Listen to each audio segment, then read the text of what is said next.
Assalamu alaikum wa rahmatullahi wa barakatuh. Inshallah, today we are going to take some of the questions regarding parenting and some of the questions regarding career counseling and some of more questions. Let's start with the first question. The first question is, my son is weak in academics, what should I do? Now, the answer to this question is that what do you really mean by academics? Does it only mean getting grades in academics or going to class with poor performance, he is not able to understand anything? The true meaning of academic itself covers a lot of aspects of academics. So the first aspect of academic is that some people, they are very good in classroom, they are very good in class participation, they are very good when you ask them something, and then when they go for examination, due to whatever reason it might be, they can't perform very well. And when they can't perform very well, ultimately they get a very bad result.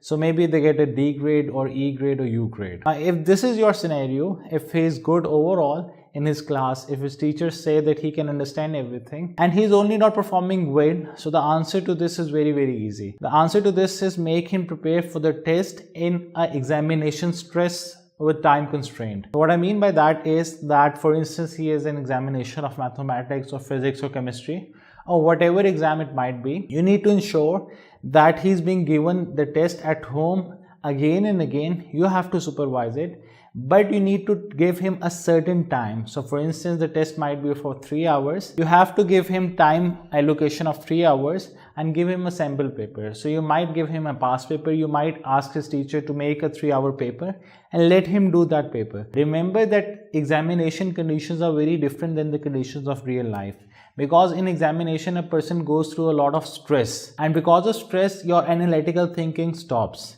So for a student, he needs to have very strong nerves. If he doesn't have very strong nerves, if he's not well prepared, he can't ultimately perform better. As some person discussed a scenario of a child, and the child had given multiple Cambridge examination and he would fail every time. So the person came to a teacher and he said that, why can't a child perform well? The teacher said that, maybe you need to see some psychologist. Maybe he's having some other issues, because in front of us he's doing very well. But that person didn't go to psychologist because it was too much taboo for him, because he couldn't absorb, because he couldn't accept the fact that his child is having psychological problems, he's having a stress problem.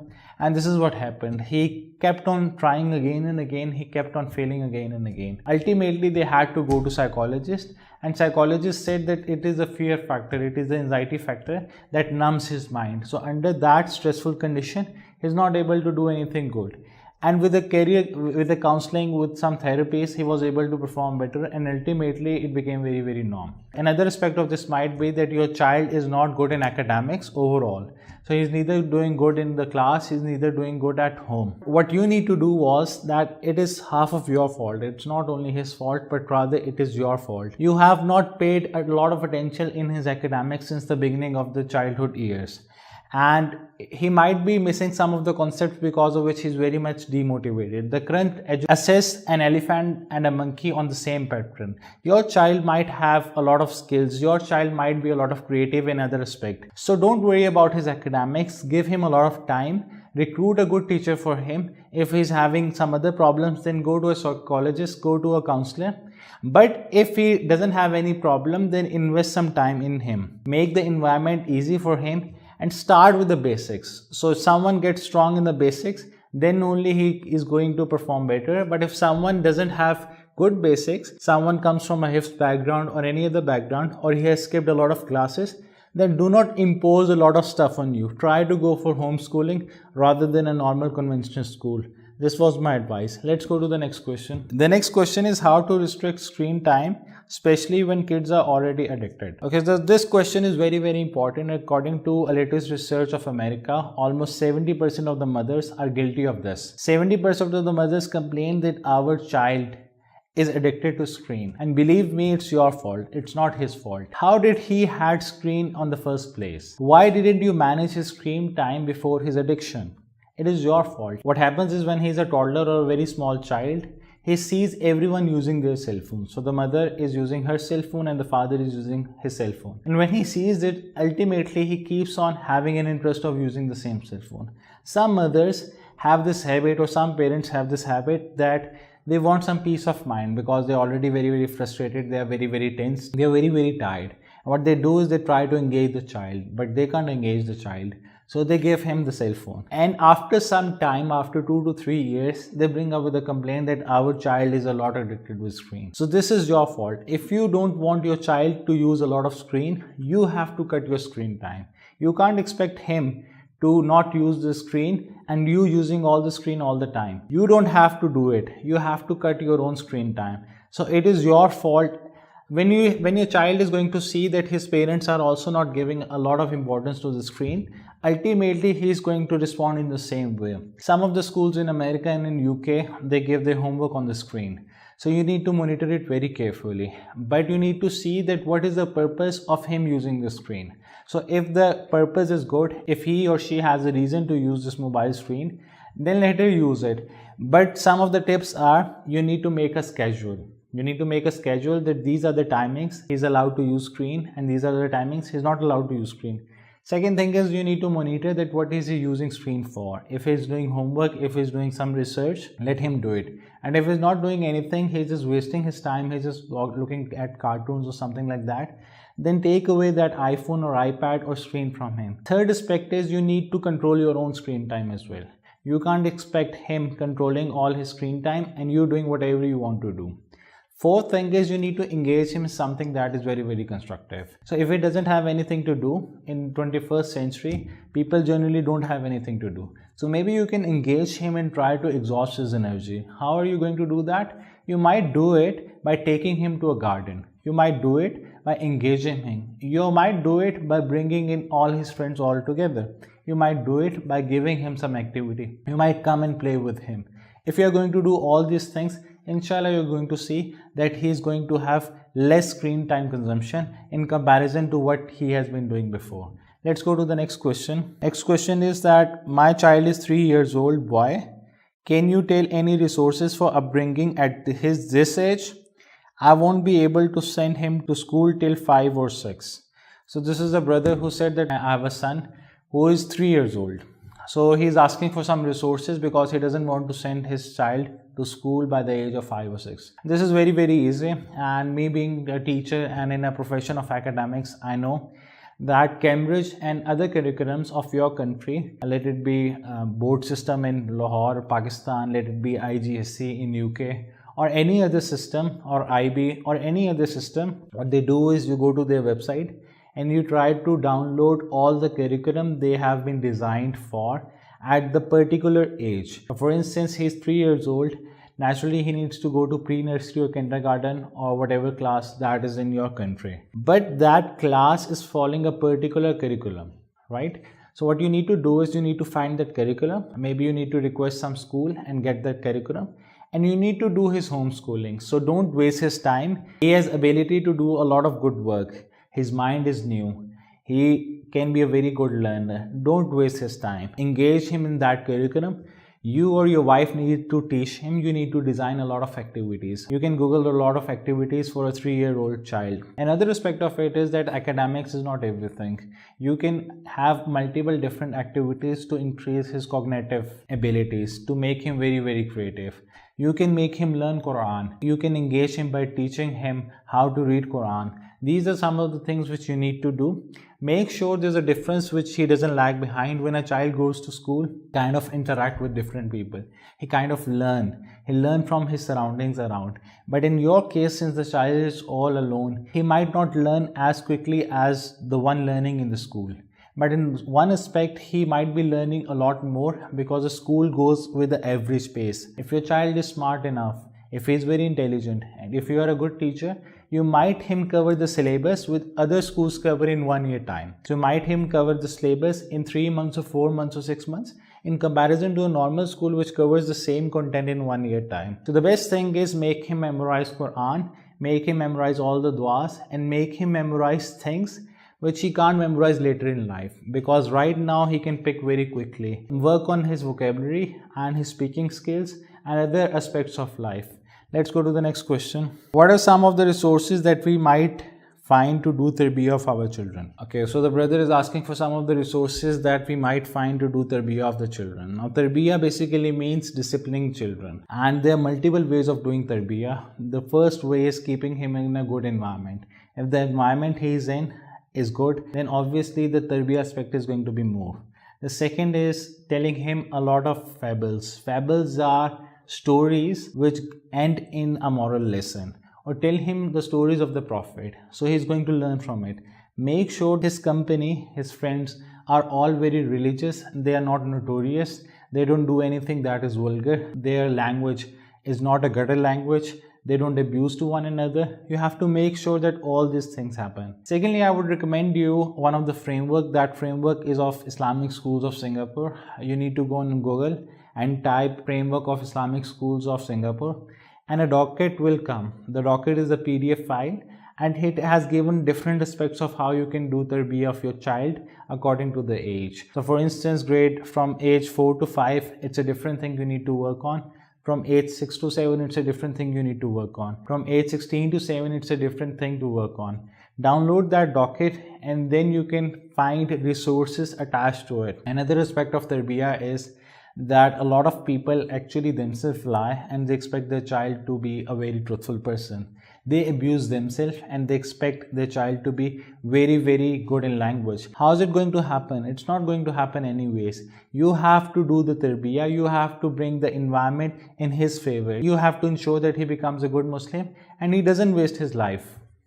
Let's go to the next question. What to do when child is weeping for things which is not useful or good for them? So brother has asked the question that what should I do when my child, I assume he is a very small child, he starts weeping. A lot of time what happens is that when you take your child along with you to a grocery store or to a mall, he likes something and then he asks you to buy it. So a lot of time what happens is that when you take your child along with you to a store or to a mall, he likes something, he gets fascinated, and then he asks you to buy it. But when you refuse, what happens is that he kind of starts crying, he throws his tantrums, he lies down on the ground, and he creates a drama out of it. And I'm sure that a lot of you have experienced it, a lot of you have seen people experiencing it, and it becomes quite a very embarrassing for you. Why is he doing like that? The first thing is, just like there's something called as a student-teacher contract. You have to make a contract with your child, and generally that contract is broken by you.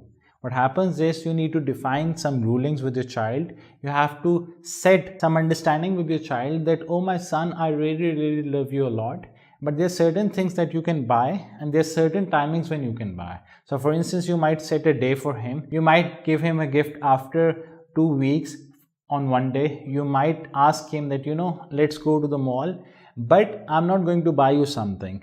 You might tell him that if you are going to score so and so grades, if you are going to do so and so work, if you are going to achieve so and so targets, then only I'm going to give you this toy. And whenever you are going to set these goals, he is ultimately going to learn from it. He is ultimately going to work to achieve it, because then he has some sort of motivation. But if you'll keep on buying him things whenever he goes to a store or a shopping mall and he picks something and you don't say anything, and rather you let him buy every time, he is going to get used to with it. It's going to change his mindset. He's going to become more of a materialistic kind of person. And it's often said in English that easy come, easy go, that anything that comes very easily, a child doesn't really bother to destroy it very quickly. So he doesn't have any value in it because he just got it very easily. What you need to do is channelize the same energy, give him some tasks, some assignments, do an understanding with him, attach something with a toy. So maybe he's going to achieve something and then he's going to get a toy. And this is how you might solve his problem. I hope I answered your question. The next question is, sir, how do we balance between friendship and authority you have with a child? I mean to say, now we say that children just be treated with authority and they won't share their feelings with us this way. So how do we achieve that balance? So the question is, it's very difficult for us to achieve a balance between friendship and authority. So if there's authority, there can't be any friendship, and if there's friendship, there can't be any authority. And this theoretically makes sense, but practically it's not true. You can have authority and friendship with the same person. It might be your boss. So sometimes in some companies, you have friendship with your boss and he has also authority with you. So you can bring down the same model with your child as well. You can be their friend when they are not studying with you, when they are just having fun with you. You can play with them, that's okay. But you need to tell them the discipline. You need to teach them that this is something that I can tolerate and this is something that I can't tolerate. Let not your friendship be on such a high level that they start stealing something and you don't do anything, you don't say anything. Let not their love deviate you from justice. So if they have made any mistake, if they have been wrong, if they have fought with someone in their grade and it was their fault, just tell them, just make them understand that this is your fault. A lot of times, a lot of people I have realized that they take so much unjust side of their sons in school that it becomes very difficult, and they are the ones who are actually spoiling their child. So if your child has done something wrong, you need to tell him, you need to reprimand him. But if he haven't done anything, you need to take his side as well. So you need to have a mixed version. Remember the Messenger of Allah, Anas Radiallahu Ta'ala, who narrates that I have lived with the Messenger of Allah for 10 years. I haven't heard him scolding me ever in life. Do you mean to say he wasn't authoritative? No, he was very, very authoritative. So it's quite possible for you to be in front with your children and also be authoritative at the same time. The final tip is that whenever you say anything to your child, then you have to do it. You might say, I'm going to confiscate your cell phone if I see you misusing it. And if he is misusing it and if you don't do it, then he is going to ultimately become more stronger. So this is how you lose the balance. You need to ensure that you don't lose the balance. The next question is, how do we identify which school is best for our children? That's a very, very good question. And deciding which school is best for our children is one of the most difficult tasks which a lot of parents face. In some of the countries, you need to change your residence in order to find a good school. So you change your residence and then the council asks you to go to a certain school. But if you're not living in that country and you have choice to do whatever you want to do, to make him go wherever you want to make him go, and it's very easy. So some of the things some academics, some very well versed people in this field have given. Those tips are that whenever you go and visit a school, you need to see how clean is it, how big the campus is, how is the staff over there, how are the children over there. You can talk to someone, they'll make you meet someone. You can ask him different questions. You need to see that how consistent that school is. You also need to see that whether the management of that school keeps on changing or is it the same. You can also see the teachers turnover over there. And that is how you're going to get to know that this is a stable system that is meant for my child, or is it a very unstable system? Is it like that management changes and every policy change? You can also see the result of that school system. You might also see the external test of the candidates. You might also see the external examinations that the candidates of that school system have given. You might see their performances other than non-academic issues. These are some of the general things. Some of the most specific things are that school should align with your vision. So if you want your son to become a scholar, you shouldn't go to a school that is very secular, that is offering dance and music classes. The school should align with your vision. You need to make a partnership with the school, and both the parents and the school need to work on the child on the same vision. You can watch the curriculum and you can talk to the principal or the owner of that system, making him understand that these are the needs and these are the expectations. You can also set some target. For instance, you might set 6-month target or 1-year target or 2-year target. Remember that schooling is not outsourcing your child. You have to work on it. You have to daily monitor his work. You have to daily monitor the copies. You have to talk to the teachers. It is your responsibility. If you are going to stay away from it, if you don't want to perform your responsibilities, ultimately they are going to deceive you. They are going to show a very good picture of your child and they are going to give you a very wrong image of your child. Your child might not be good in academics. However, they might overmark your child. These are some of the things you might consider while deciding your children's school. Another key aspect is that you need to ensure that whether you can afford that school or not. So a lot of people, because of the surrounding they are in, because of the family, they want their children to go to a certain school, because if the child doesn't go to a certain class of school, it's going to cut their status in front of people's eye. You have to consider that whether you can afford that school or not.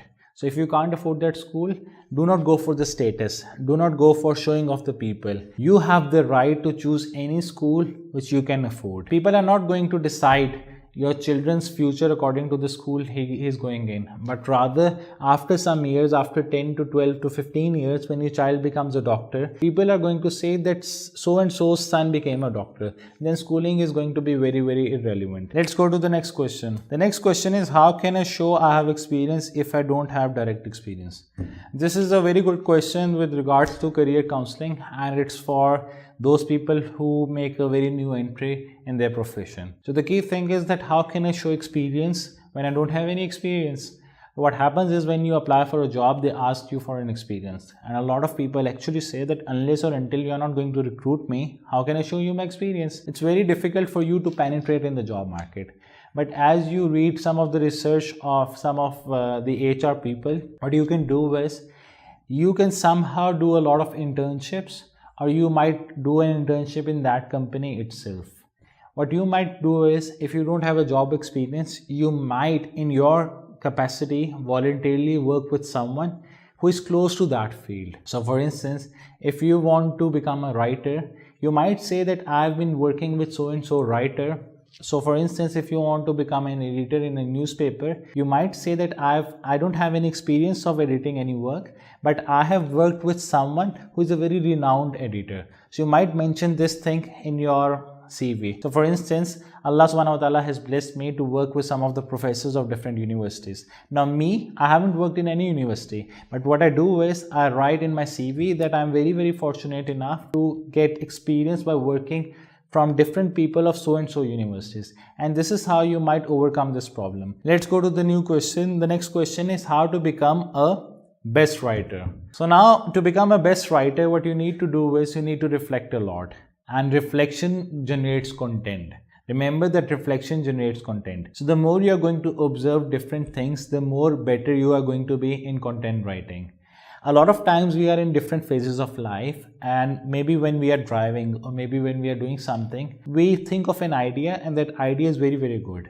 So the key thing is that you write that idea down in a small notebook that you need to carry with you all the time. Psychologists has termed these two things as a focus mode and a diffuse mode. Now in focus mode, when I'm going to sit down to do writing, I might not find a lot of different ideas. In comparison to when I find of an idea, I can pitch that idea while I'm driving.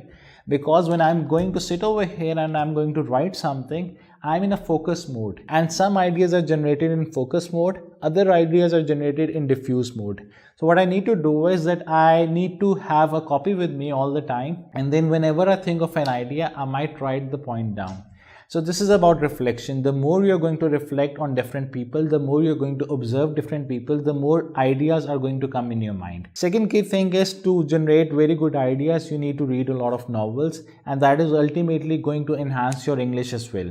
If you're not going to read a lot of novels, then it's going to be useless. So you need to read a lot of novels. Someone who has been writing since a very long time advised me that if you want to write 2 pages, you have to read 20 pages. So in order to write 2 pages, you have to read 20 pages. If you want to become a very good writer, you have to read a lot. Third key thing is that do not write for the sake of writing. Write with your heart and write something that you believe in. Do not write for the sake of writing. So for instance, I have to write something, I might have to write a novel, and if I'm only writing for the sake of writing so that I can get my book published, it's not going to click very well. I have to put my heart and soul into it to make it work.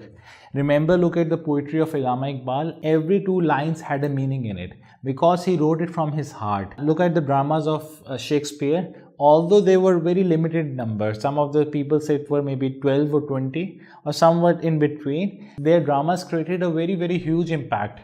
And every character was in those dramas. So Shakespeare, although written a very limited number of dramas, of plays, actually became a very famous writer. You need to see that, do I really want to write on this topic? Will it benefit people?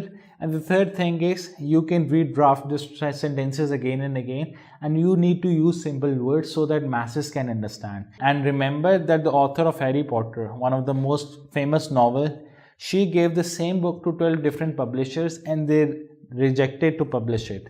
But when her book got published, it became an ideal book and it became one of the most best-selling books.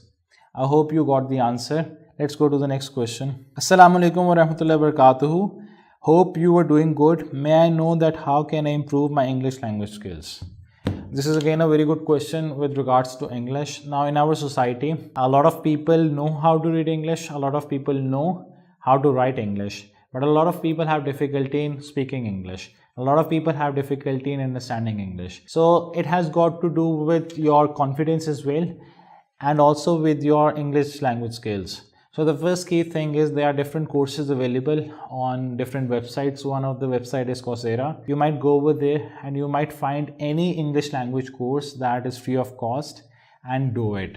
Another key thing is you have to read a lot of things. You might read newspaper every day. And the third key thing is always tune yourself with those things that are in English. So what you might do is you might read a lot of English and you might read a lot of good English books. So once you start reading good English books, it's going to ultimately increase your vocabulary, right?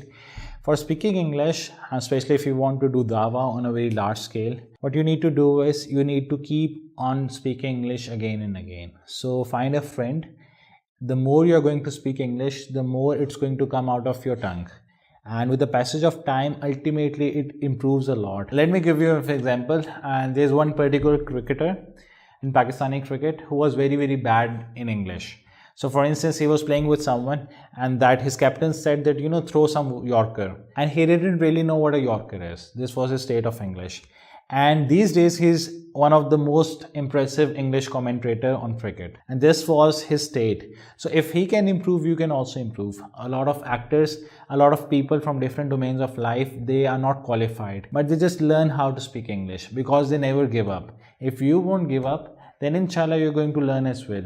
So it's going to be very, very different in the beginning, but then ultimately the more you're going to speak, the more fluent you are going to be. You can't go in a place where everyone speaks English. It's very difficult for you to travel, but you might find someone, maybe a friend of yours, with whom you can communicate in English over phone. So you might call him for 30 minutes and you might speak or narrate him something in English. That's how it's going to improve. Let's go to the next question. What are some of the most useful tips while going for examination? This is a very good question, and Sheikh Saleh Al-Munajjid has written a book about 20 tips for students going for examination. So he has written this book in a very Islamic context, but let's bring some academic aspect to it as well. So a lot of people, a lot of time go into an illusion thinking that they know something, but they actually don't know. So what happens is that they open a chapter, they see it, and they realize that this is something that I know. And as soon as they close the book, they forget everything. Why does it happen? This happens is because they think that they know, but actually they don't know. So the key thing is you need to test yourself again and again. Remember that there are two kinds of memories. One is long-term memory, another is short-term memory. Whenever you are going to sit to study something, you need to think about all the achievements that you have made in life. You need to think about all the happy moments that came in your life. And when you are going to think about that, ultimately it's going to uplift your mood. Ultimately, it's going to change the vision of your mind and the thought process. Third thing is, you need to keep on practicing again and again according to the examination environment. If you don't do it according to examination requirement, ultimately whenever you're going to go to exam, you're going to fail. You're going to be under stress. So remember that when you are in stress, your critical thinking goes down and your performance goes down. Another key thing is, never think that I'm going to cheat, because one who cheats is not amongst the Ummah of Prophet Muhammad, peace be upon him, according to Sahih narration. You have to have hope in Allah subhanahu wa ta'ala. But hope doesn't mean that you don't work anything, you don't do anything. You have to work very, very hard in order to do well. One key thing is that before going to examination, you need to have a full night's sleep. Because when we are awake, our mind processes, it works in different ways, but then it produces some sort of toxic chemicals. And when you don't sleep, these chemicals remain inside your mind. So if you go through a full night's sleep, these chemicals eliminate, making your mind work very, very better. The last point is that sometimes when we have to cover a specific content or syllabus, what we do is that we keep on doing those things that we are already good at. Maybe it gives us some sort of false hope. So the key thing is that do not do those things again and again which you already know. I mean, you are not going to be perfect in them. So try with those things that you don't know. So maybe 60 or 70% of the syllabus you don't know, but you don't do it. You don't invest your time. Start with something that you don't know. Get ready, get out of your shell and try to focus on something that you don't know. And if you're going to cover full syllabus and you're going to repeat again and again, it's going to be very, very clear. It's going to help you a lot in your examination. Let's go to the next question. The next question is that how can we improve our self-esteem? Self-esteem is very different than self-confidence. So let me differentiate between these two. Self-esteem means liking yourself and believing in your abilities. So a person who is in low self-esteem hates himself, he regrets, he kind of feels that he is guilty of everything. He thinks that there's no purpose of life in this world, I'm not contributing anything. So these are some of the characteristics of a person who belongs to a low self-esteem. Now a person who belongs to high self-esteem thinks that he is able, he is contributing something to this society, he can do it. This is a person who has high self-esteem. Now different factors make you go low and high in your self-esteem, but the good thing is that you can improve your self-esteem yourself. So there might be different factors. One of the factor might be genetics. So maybe genetically you have low self-esteem because of your forefathers. The second aspect is how do you respond to the calamities and to the change. So if you are under trial, if you are under stress, how do you respond to it? The third is that do you blame yourself or do you not blame yourself? Have you defined your clear purpose or not? Now these are some of the things that affect your self-esteem. But self-esteem is something that you can change over time. And I'll tell you how to change. Confidence on the other hand means whether you can confidently do something or not. So for instance, I might ask you, can you go and jump into the river? So you might say that, yes, I can. Does it mean that you are confident? If you don't know swimming, you're ultimately going to die. So we have to be true with ourselves. We need to identify that whether this is a new thing, whether I have knowledge to do it or not. If you don't have knowledge to do that specific thing, you have to have a can-do attitude. You might say that, okay, I don't know how to swim, but maybe I can learn and do swimming. So you need to be honest with yourself. You need to see your strengths and your weaknesses. How do we increase self-esteem? Some of the professors of psychology have given 5P model. The 5P model is practice to consciously live. What I mean by that is that you come from your office at home and you take off your shoes. You throw one shoe in drawing room, you throw another shoes in bedroom, and then you throw your socks here and there, and then you switch on the TV and start doing things. Are you living consciously? No, you're not living consciously. So the first key thing is you need to consciously live. So whatever you are doing in life, wherever you are, you need to be conscious that what am I doing? Am I doing something right or something wrong? Am I doing something that is good or something bad? So you need to consciously live, and Islam also tells us to consciously live. Islam says that your actions are being recorded every time, every single moment, and iot's action is also recorded by the angels. When a person is going to die and on the day of judgment, when the book of accounts is going to come, a person is going to be shocked. He's going to say that this book has all my actions, even the smallest action I did is in this book. And similarly, you need to ensure that you are consciously living. The second P is practice self-acceptability. So for instance, I'm bad at something and I want to be good at something. I need to accept it that I'm bad at something.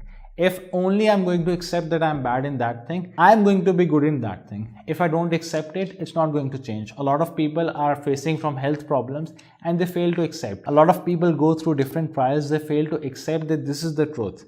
And when they don't accept it, then ultimately they don't change it. So you need to accept whoever you are and whatever circumstances you are in. The key thing is that once you accept, only then you are going to work in it and it's going to increase your self-esteem. The third is practice self-responsibility. That means that you need to practice that am I responsible for it or not. So for instance, there's an effect called the bystander's effect, and we have different cases of it. One of the case is of Kitty Genovese.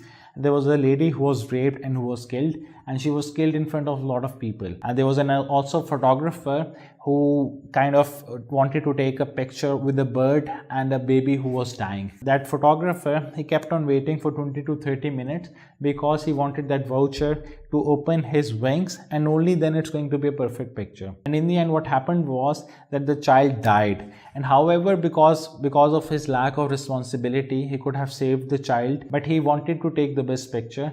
Because of the lack of responsibility, because he could have done something but he didn't do it, he committed suicide. So this was an amount of guilt. A lot of us, we are in a state of particular responsibility, and when we fail to do that responsibility, later in life we feel guilt, and because of that guilt we generally get depressed, or we don't find any purpose of life. We don't find that we are contributing anything, and a lot of people, that is why commit suicide. Fourth P is practice purposeful living. And Allah subhanahu wa ta'ala also says, وَمَا خَلَقْتُ جِنَّ وَالْإِنسَ إِلَّا لِيَعْبُدُونَ, that Allah subhanahu wa ta'ala has created us and jinn for a purpose. What is that purpose? That purpose is to worship Allah subhanahu wa ta'ala. A lot of non-believers, they don't have any purpose in life, but they kind of set some goals to life. So maybe there's this person John, who's agnostic or atheist. What is his purpose of life? He has defined his purpose of life maybe of doing charity work. Maybe he has defined his purpose of life to help someone. And we being believers, when we are being given with a purpose and we are very, very clear, we can have a very, very high self-esteem. So this is the reason that a lot of people who belong to Hollywood, a lot of musicians, a lot of actors, very, very famous actors actually commit suicide because they think that they don't have any purpose. On the other hand, a lot of Islamic televangelists, a lot of Islamic scholars, have you ever seen them committing suicide? The answer is no, because they have defined their purpose and they are living by their purpose. So once you have defined your purpose, your self-esteem goes up. The last P is practicing to be self-integral. What I mean by that is that once you know your values, then you have to stick by it. So there's a very famous incident about one of the cricketers. He was on a team and someone was actually not out, and the umpire thought that maybe he's out. So he said that no, this person is not out, let him play. And this was integrity. So for instance, if I think that drinking alcohol is wrong, if I think that stealing is wrong, ultimately when I'm going to steal, when I'm going to drink alcohol, later in my life I'm going to have regret, and because of that regret my esteem is going to go down. So if I only practice whatever my values are, only then I'm going to find value. Now, a lot of people actually find self-esteem in money. A lot of people find self-esteem in fashion. A lot of girls find self-esteem in making boyfriends. A lot of actors find self-esteem in successful movies. But this is not the right criteria of getting self-esteem from, because when you're going to get set back in a very tangible thing, so for instance your movie didn't work out, for instance you couldn't make a lot of money, you are going to be very, very depressed, and ultimately you're going to think that you don't have any purpose in life. I hope that you really benefited from it. May Allah subhanahu wa ta'ala enable us to act on it. Assalamu alaikum wa rahmatullahi wa barakatuh.